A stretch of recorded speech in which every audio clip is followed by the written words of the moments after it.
Boa tarde a todos. Damos continuidade ao primeiro seminário virtual de Direito das Sucessões. Participam desse painel a presidente da Comissão de Direito de Sucessões da UABMG, doutora Thaís Câmara, e a palestrante, doutora Daniele Teixeira. Com a palavra, a presidente da Comissão de Direito de Sucessões da UABMG, doutora Thaís Câmara, para a apresentação da palestrante e condução dos trabalhos. Olá, Daniele, estou muito feliz com a sua presença aqui hoje no nosso seminário virtual, né? A gente já teve ano passado, você aqui em Minas, participando do nosso seminário também, mas quando já era presencial. Eu falo que uma grande coisa, acho que foi um ótimo encontro, né? Acho que a Carolina Brochado, nossa querida amiga em comum, fez essa ponte entre a gente, e aqui você vai ser sempre bem-vinda aqui no nosso OAB de Minas, tá? E hoje a gente vai falar um tema que é muito interessante. Eu falo assim, a Daniele tem um livro que ela coordena, junto com vários autores que escrevem artigos sobre planejamento sucessório, que chama Arquitetura do Planejamento Sucessório. Vou fazer aqui uma propaganda do livro dela, que é realmente sensacional. O pessoal da Comissão de Sucessões, várias pessoas pedem indicação de livro, e eu acho que o livro dela, aqui, Arquitetura do Planejamento Sucessório, não sei se vocês conseguirem ver, realmente uma ótima aquisição, tá? Tem artigos de vários temas que já foram trabalhados aqui, tem artigos para a gente estar estudando e aprofundando mais a matéria. Então, Daniela vai falar de um tema super interessante, que é sobre família e a customização do planejamento sucessório. Daniele, é com você, tá? E ao final a gente vai responder as perguntinhas que o pessoal vai estar falando para a gente. Muito obrigada. E o PowerPoint? Começa? O PowerPoint a Camila vai colocar. Aí você pode pedir para a Camila ir passando, tá? Tá bom, obrigada. Nada.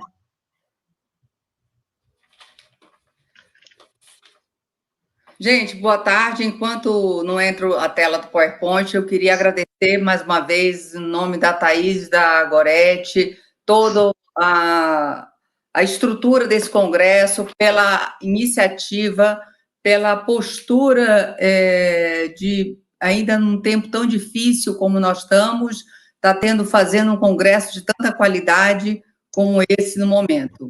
Então, primeiro, dar os parabéns a vocês, agradecer mais uma vez o convite, realmente em setembro do ano passado, se eu não me engano, foi inclusive onde eu soltei a segunda edição do livro Planejamento Sucessório.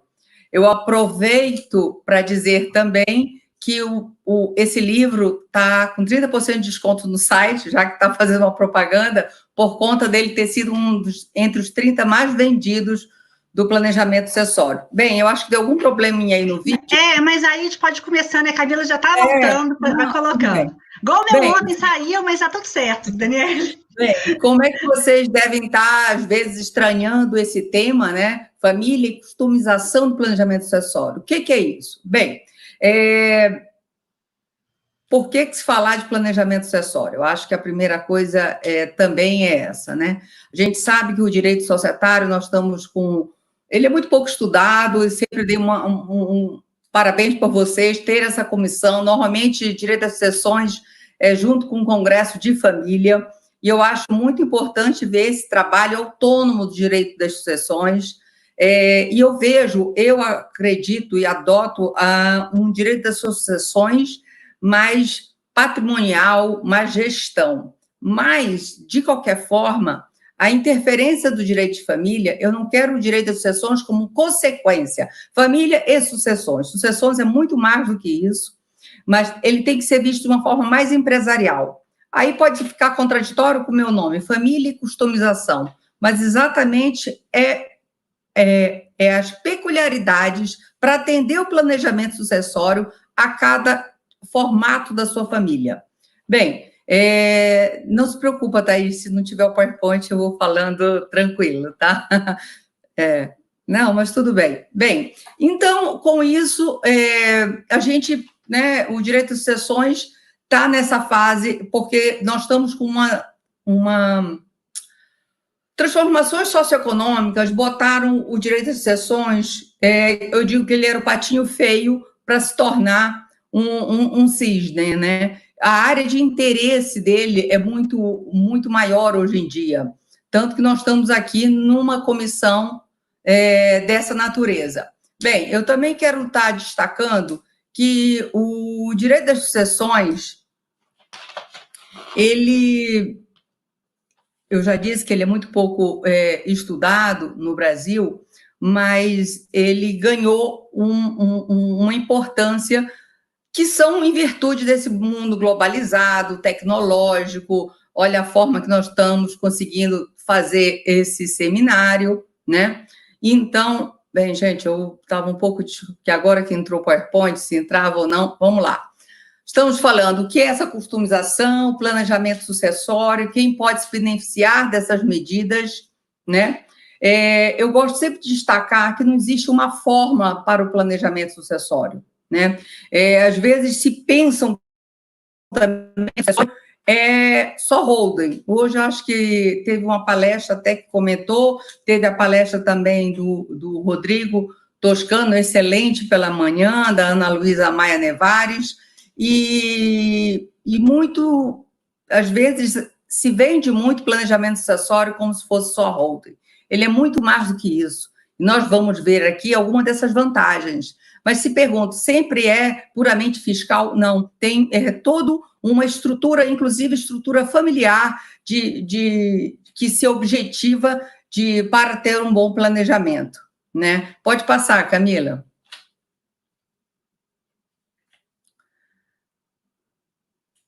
Pode passar. Destacando também que, como eu digo, que não tem fórmula, né? Também tirar esse pressuposto que planejamento sucessório seja feito só para grandes riquezas ou para fraudar a legítima. Não é isso. Pelo contrário, planejamento sucessório ele é feito para todos nós que compomos a sociedade, mas também, lógico, para quem tem a questão do patrimônio, né? Eu acho importante... pode parar aí. Eu acho importante, mas descaracterizar que só instrumentos como trust, holding, fundações, offshore, que se adequam ao planejamento sucessório. Em alguns momentos, esses sejam alguns dos instrumentos aplicados, né? Mas destacando também que a sociedade brasileira tem uma dificuldade de falar da morte, de organizar essa sucessão, mas eu acho que a questão do planejamento cada vez mais se tornou uma questão prioritária no Brasil, no sentido de quem tem um pouco de patrimônio, mesmo quem tem pouco, tem que cuidar desse pouco. E agora, essa dificuldade seja de fazer um testamento, ou seja, de pensar nessa sucessão, ou de uma empresa familiar, ou mesmo de uma pessoa física, eu gosto também sempre de chamar a atenção. Quando a gente está falando de planejamento sucessório, nós estamos falando de uma questão mortis-causa e é de uma pessoa, né? É a pessoa que falece. Lógico que dentro do seu patrimônio pode ter empresas, mas é sempre a pessoa. E o planejamento se tornou um boom. Boom não, porque ainda é muito pouco que se fazem. Se começam a pensar e a discutir, e você vê claramente nossos colegas aqui da OAB, cada vez mais está fazendo mais testamentos, está se fazendo mais essa organização patrimonial, que eu acho que o planejamento, antes de um conceito, nada mais é disso que uma organização, planejamento patrimonial com a transmissão de bens, né? Bem, então, com essa questão da finitude, uma coisa que era difícil para a nossa cultura brasileira, né? Com o coronavírus, ele entrou dentro das nossas casas, né? Essa questão da finitude, esse temor se tornou uma realidade. Pode passar, Camila. Então, mais do que nunca, é um momento, sim, da gente estar pensando num planejamento. Como eu disse, tem esse descompasso entre a sociedade e os direitos das sucessões, essas transformações socioeconômicas, seja da globalização, tecnológica, fluida, né? Muito ágil, consumista. Então, todos esses conceitos, essas transformações aconteceram no mundo ocidental. Vou fazer um corte aí para não dizer que seja em todo o mundo, mas principalmente no Brasil, o que acontece? Nós não fomos buscar outros elementos, nós não fomos buscar uma atualização do nosso direito das sucessões. O livro quinto, então, ele está ultrapassado nesse descompasso, vamos dizer assim. Nós estamos com um projeto de lei pelo IBDFAM, que é onde vem com algumas medidas para trazer um pouco mais para a nossa realidade, né? Pode passar. Pode passar? Lembrando só rapidamente aqui que a desestruturação do direito das sucessões em função da família e da propriedade, que são os conceitos em qualquer livro, manual de direito das sucessões, são os pilares, né? E as transformações das famílias é notória, né? Nós não temos mais só aquela família legal, que era do Código 16, e que, com a Constituição de 1988, que transformou essas famílias com igualdade entre os cônjuges, os filhos, né? E com o entendimento de várias formas de família, né? E a propriedade, exatamente, era visto como, olha lá, o patrimônio era visto como propriedade, que eram só terras, fazendas, apartamentos, imóveis, e hoje em dia o seu patrimônio só pode ser composto de várias formas, e nós temos hoje em dia um leque de opções, de formas de investimento, formas de instrumentos também em bens móveis, né? Pode passar. Bem, aqui é um conceito do que é o planejamento sucessório, né? Mas o importante aqui, falando que é um instrumento jurídico que permite a adoção de uma estratégia voltada para a transmissão de bens. É importante também dizer que o planejamento sucessório é um instrumento, ele é uma forma totalmente interdisciplinar. Além da... Pode parar aí, por favor. Além do direito civil, você vai em outras áreas... Pode parar, por favor. Em outras áreas do direito, buscar direito societário, direito tributário, securitário, previdenciário, e não só dentro do direito, né? É uma interface, inclusive, essa questão da customização. Nós precisamos de um diálogo muito bem com os notários, nós precisamos de uma ótima relação com os contadores, com a contabilidade, com a psicologia. E por que isso, né? Essa questão até subjetiva dentro de um planejamento sucessório. Lembrando também quais são as vantagens do planejamento sucessório, né? Como eu disse, eu acredito que uma das mais importantes é exatamente as variadas configurações familiares, né? O acúmulo de patrimônio, eu gosto sempre de também destacar que ele não precisa ser, ele pode ter várias formas desse acúmulo de patrimônio, desde uma casa, um carro, aplicações, a você organizar também um patrimônio mais sofisticado, né? Importante essa questão da valorização e essa fluidez dos bens, porque você tem hoje em dia, você pode ter patrimônios com valores bem substanciais só em bens móveis, né? O custo da sucessão também é outra questão muito importante, que é a questão tributária, da economia de impostos, né? Outra vantagem do planejamento sucessório que eu sempre gosto de destacar é que você pode se programar, você pode se organizar, você pode fazer um cronograma para aquilo, né? É a maior possibilidade de autonomia do autor da herança, até porque as pessoas morrem mais tarde hoje em dia, né? A prevenção de litígios futuros, né? Evitar uma dilapidação patrimonial. Eu acho que esses três quesitos também, entre a celeridade da sucessão, seja, ou até evitar um inventário, ou um inventário mais simplificado, já que você já tem toda uma organização, um prognóstico para aquilo, mas é essencial você evitar o litígio judicial, né? Então, porque com certeza com o litígio você vai ter uma dilapidação. Às vezes falam, planejamento sucessório é caro, mas com certeza, se você for prever o que você pode vir a perder se você não se organizar, então cada vez mais as pessoas têm sim que exercer a sua sucessão testamentária, a sua potencialidade de escolhas, né? Pode passar. Eu destaco aqui na efetivação de um bom planejamento sucessório, eu digo que o planejamento sucessório ele tem que ser efetivo e eficaz, se ele chega no... Não, Deixa aí. Se ele chega no judiciário, isso é um problema. Então, aqui eu sempre destaco esses 3 momentos: a qualificação da pessoa, a dimensão e natureza do patrimônio e a intenção do autor da herança. Bem, o que eu gosto dessa customização, família e customização do planejamento sucessório, eu vou destacar aqui a qualificação da pessoa. Essa qualificação da pessoa, eu não estou só trazendo ela como uma pessoa, a questão, vamos supor, de a qualificação, ele o estado civil, se tem herdeiros necessários ou não.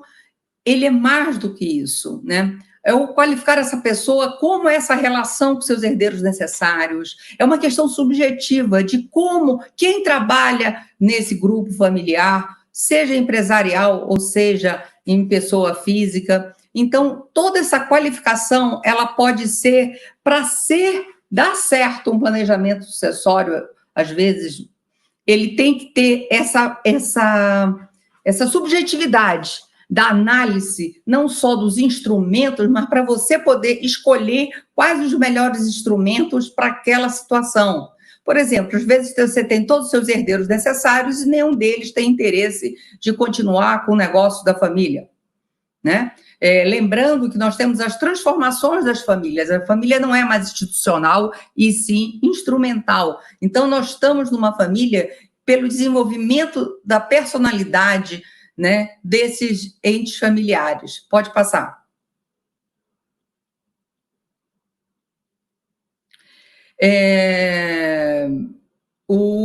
Os instrumentos mortis-causa, a gente sabe que é o testamento, fideicomisso e o codicilo. O testamento, muita gente pergunta se perdeu a importância. Pelo contrário, ele ganhou. E isso é comprovado por dados de testamentos públicos do Colégio Notarial.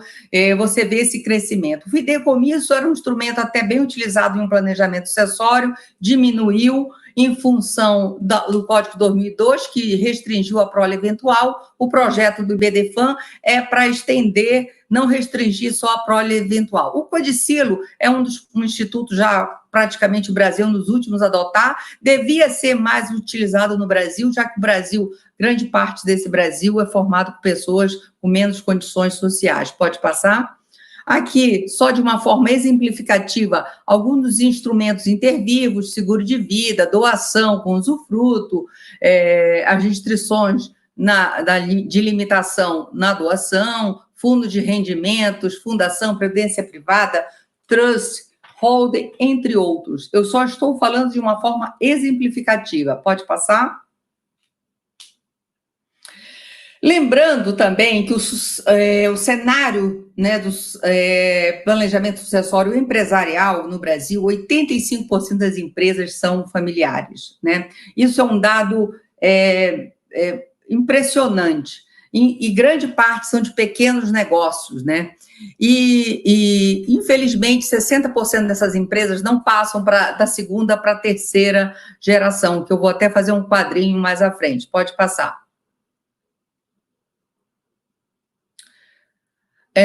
As características comuns de uma empresa familiar é importante destacar, porque é nessas situações que você pode voltar, nessas situações que você pode adequar exatamente o planejamento. Por quê? Alguma dessas características é a vinculação do fundador, né? E os valores normalmente são de capital social fechado, quando se fala até como as formas, hoje na palestra falando de formas de sociedade, falando sobre a SA, Sociedade Anônima, mas normalmente quando se pensa nela aberta, mas tenha também a de capital fechado, que às vezes é uma opção. Lembrando sempre que tem que se ver o custo-benefício. Quando se fala em holding, nem sempre aquela forma de empresa é o mais barato para o patrimônio, para os interesses, porque quando ali eu falo da qualificação, fala-se do levantamento de todo o patrimônio,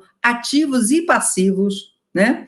E também da vontade do autor da herança. Só que agora essa vontade do autor da herança, ela tem que se adequar ao que os seus sucessores também, se ele quer fazer um cronograma, se ele quer fazer esse planejamento, tem que entender como isso vai ter uma continuidade, né? Então, o envolvimento dos familiares e a dificuldade de estabelecer papéis no organograma, porque normalmente o fundador, o que construiu aquele negócio, tem uma centralização da vontade. Então, é sempre difícil passar esse bastão para a segunda geração. Dificuldade de distinguir questões familiares de problemas empresariais. Isso é uma característica de empresas familiares, principalmente, mesmo quando são PJs, vou dar o exemplo do agronegócio, e como o agronegócio tem outras áreas que é interessante também não ser, às vezes, ser uma pessoa jurídica, como se confunde, e aí, às vezes, o membro fica sempre se sentindo sacrificado, e na hora que você vê isso de uma forma empresarial, isso diminui muito mais esses conflitos, e essa dificuldade dessa distinção. Pode passar, por favor? Bem, é muito importante você ver a competência técnica da nova geração, se eles estão aptos a tocarem aqueles negócios. Você tem que pensar que nós estamos numa sociedade que tem hoje em dia uma diversidade muito grande de profissões, né? Esses conflitos de ideias, de gerações, com a dificuldade da nova geração de trazer novas formas de trabalho, de empresas para a família, né? A transição desses papéis tem toda uma sutileza que, com um estudo preliminar desta família, com essa análise subjetiva, você vai ter um melhor resultado posterior. Pode passar? Já caminhando um pouco para a conclusão, só falando que aquele quadro entre essa primeira proprietário único, que é a primeira geração, depois a sociedade já entre os irmãos, e aí que é o grande perda, que é entre a segunda e a terceira geração, porque antes se tinha um poder absoluto, hoje em dia cria-se um condomínio civil, e a transição depois do foco das pessoas para o capital. Pode passar? Pode passar, isso é só mesmo uma ilustração para a gente. Eu acho que é muito importante esses aspectos serem observados, porque para se escolher quais os instrumentos, como eu mostrei, nós temos vários, volta lá um pouquinho, já seguindo para a conclusão, nós temos vários ferramentas, nós temos um verdadeiro cardápio de instrumentos. Agora, quais instrumentos eu vou utilizar para este perfil da família? Eu quero destacar que só a vontade do autor da herança, às vezes, ela vai ser totalmente eficaz ou vai dar aquela continuidade. Então, essa análise das pessoas, dos integrantes dessa família, ou dos herdeiros necessários, ou quem compõe esta família, seja os cônjuges desses, ou os companheiros desses herdeiros necessários, como também de familiares que trabalhem nesse grupo, ou se seja um grupo empresarial, ou mesmo de um negócio de pessoa jurídica, né? Pessoa física. Bem, o desejo desse autor da herança, ele tem que estar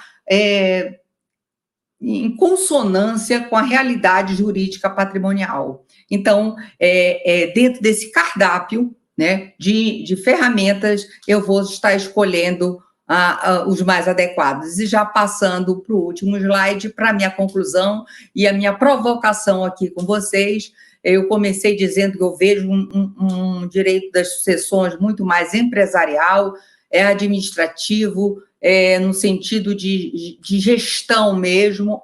Pode voltar, isso. Mas essas providências, cada vez está se destacando qual planejamento para qual família, com a consonância de todos, para evitar o quê? Evitar brigas futuras, evitar esse litígio, evitar a judicialização, né? Um desgaste no inventário. Então, todas essas sutilezas são necessárias na escolha das ferramentas para a aplicação, e isso são instrumentos para nós, advogados, estarmos adequando todo esse cenário. Bem, então, essa necessidade minuciosa dessa construção, como também da análise real desses efeitos patrimoniais, né, que o planejamento poderá beneficiar, e principalmente com os impactos tributários, que entre eles é um dos mais vantajosos, além de evitar a dilapidação patrimonial. né? E a harmonia familiar. Então, por isso, eu quero destacar esse papel da família e a sua customização do planejamento sucessório. Bem, eram essas palavras que eu tinha para dizer, sei que meu tempo já passou um pouquinho aqui, muito obrigada, aí estão meus contatos, se precisarem falar comigo, estou à disposição de vocês. Thaís, mais uma vez, muito obrigada, e estou aberta aí, se tiver alguma pergunta. Ótimo, Daniele, muito explicativo, foi excelente a sua palestra, como sempre, né? Nossa, a gente trouxe aqui vários argumentos aqui sobre essa customização, essa personalização realmente. Eu li no seu livro, e tem um artigo muito interessante seu, que você fala justamente sobre doação, seguro de vida e fundo de rendimentos como forma de planejamento sucessório. Eu queria que você explicasse para a gente, ontem eu até falei sobre isso também, mas previdência e seguro, eu até falei também sobre a questão do seguro empresarial, que seria talvez uma alternativa, tem algumas empresas do sócio, no caso de falecimento, os herdeiros receberiam, nesse caso, uma quantia, não descapitalizando a empresa poderia ter uma atividade normalmente. Então, eu queria que você falasse rapidamente, só para a gente finalizar, justamente por causa do tempo, a gente só tem, acho que 1 minuto ou 2 minutos, por causa que a gente está fazendo os horários certinhos, só para você falar dessas 3 ferramentas, bem rápido. Previdência privada? Não, na verdade, seria seguro de vida e fundo de investimento e previdência. Se puder falar alguma outra. Na verdade, eu acho que é importante muitas vezes se fala assim, é muito complexo um planejamento. Não, depende, e você pode ter instrumentos bem mais acessíveis. O seguro de vida você falou aí do empresarial, hoje em dia nós estamos com uma opção de seguro de vidas muito grande, e você pode estar fazendo de uma forma mais especializada para aquele caso de família.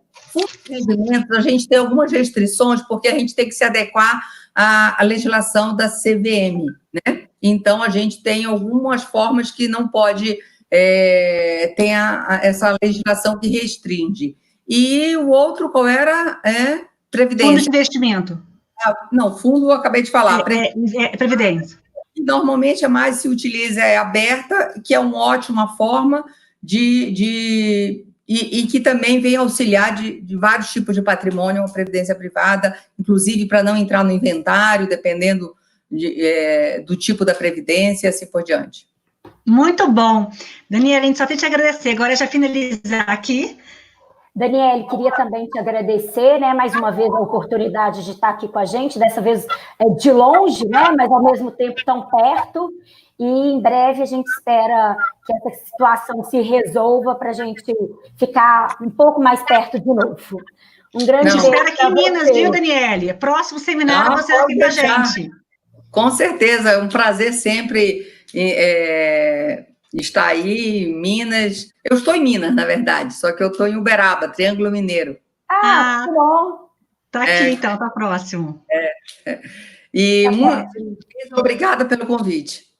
A gente te agradece, viu? E eu até reforçando aqui, gente, algumas pessoas, Daniele, falaram do seu livro, e também postaram realmente a questão do outro livro da Daniele, que a Daniele possui também. Então, você está aí, Daniele, com ele um pouquinho? Planejamento. Isso, é esse aí, né? Algumas pessoas tinham falado justamente sobre ele. Esse está esgotado, mas está vindo a 3ª edição em breve, está no forno, está na editora. Exatamente, foi até a Daniela de Carvalho Mucilo que ela comentou, isso que tem esse livro que também é uma grande referência. Eu adoro, eu acho que é sensacional, né, e é muito bom para a gente estar aí debatendo. Te agradecemos imensamente, tá, Daniele, por tudo. Nada, eu que agradeço. Para eu assistir agora o restante, eu assisto pelo YouTube? Aí, na verdade, porque aí acho que entra, aí os palestrantes têm que sair para assistir as demais palestras, tá? Muito obrigada. Aí o início que ficou um pouco confuso, mas depois... Isso, não, tá tudo em casa aqui em Minas, tá tudo resolvido. Obrigada. Tchau.